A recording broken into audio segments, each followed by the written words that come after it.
According to the media, it's unfair for Biden polling to reflect economic woes. But it is fair for every other president except for Biden. You see how they do? Because they have to protect Biden because they know it's one of the worst economies in history. And as I say again and again, I keep quoting and I'll continue to quote James Carville when he says it's the economy stupid. But before we get started, go ahead and hit that like button, share this out so we can get this information out there. Subscribe if you're not already a subscriber. Hit that alarm bell so you know when I'm putting out new stuff. Also, check out my link tree in the description. It has a link to my Patreon where I talk about things I can't talk about here. And there's also a link to my merch store. So let's talk about this news. It's no secret that polling for Joe Biden isn't looking good, especially when it comes to the economy. Americans aren't happy with their bank accounts or 401ks, and they're pinning the blame on the president, rightfully so. A new CNN poll shows that only 25% of Americans approve of Biden's handling of inflation, while a mere 30% approve of his handling of the economy in general. And I would really love to talk to this 25 to 30% of the people that actually believe that he's doing great for the economy. I really want to find out their logic behind it because they can't truly believe that. But those numbers are blistering. But CNN thinks it's unfair for people to blame Biden for the country's economic troubles. So who do you put the blame on? It's solely on the president because it's his policies that's causing all of these woes. Stephen Collinson begins his analysis by stating the obvious, quote, the plunge in confidence in Biden's leadership may also reflect his administration's uh, um, blasé assurances last year that inflation was not a long-term concern, contradicting warnings of experts like former Democratic Treasury Secretary Larry Summers, he writes. You think, sure, the administration tone deafness about the seriousness of inflation doesn't help Biden's polling, but the White House policies when it comes to a number of things that didn't help economic issues, shutting down domestic oil production, taking months to address the baby formula shortage, sitting on his hands through a supply chain crisis, and that's just to name a few are what voters are really noticed. And then in the prior another video that I posted is talking about I'm talking about Biden's Build Back Better plan that they keep trying to push, and that would make the economy far more worse than what it is already.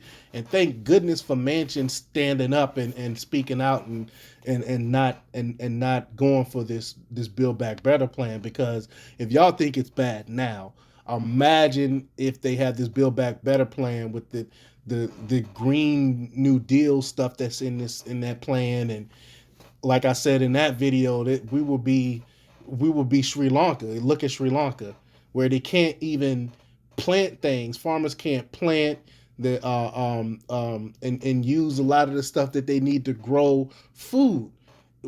I mean, it's ridiculous. But Collinson points out that you guys it's totally not Biden's fault. So leave him alone. I've never seen them cape for a president so hard like they caping for Biden. Well, maybe Obama. They were caping pretty hard for Obama too. But my goodness. Quote, whatever happens in the past, it's clear that until Biden can convince the country he has inflation under control, his political fortunes are not likely to improve, Collinson laments. But the most daunting takeaway of the poll for Biden and Democrats, less than 4 months before the midterm election, is that he has limited power to control the factor that could most dictate their fates. So now they try to say that the president has no control over the economy, which is ridiculous. Policies has a lot to do with the economy. Just look at when Trump was in office and his policies. Look what it did for the economy, and compare it to Biden and his policies in the economy now. I mean, it's a stupid argument.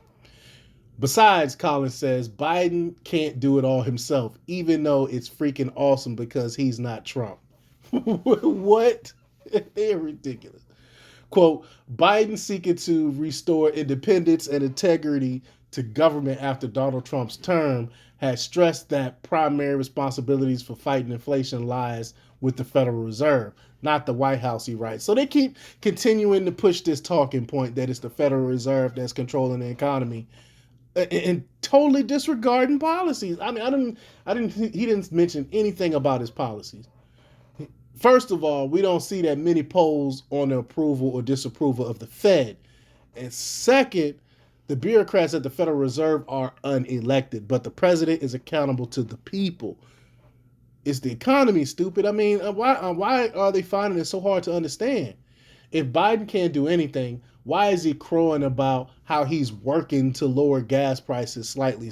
It's schizophrenic, it's bipolar. They say one thing out their mouth, and then a couple days later they'll say something totally different. Like we're supposed to forget what they say. We have you guys on record saying this stuff. But Collins isn't the only one at CNN carping about this.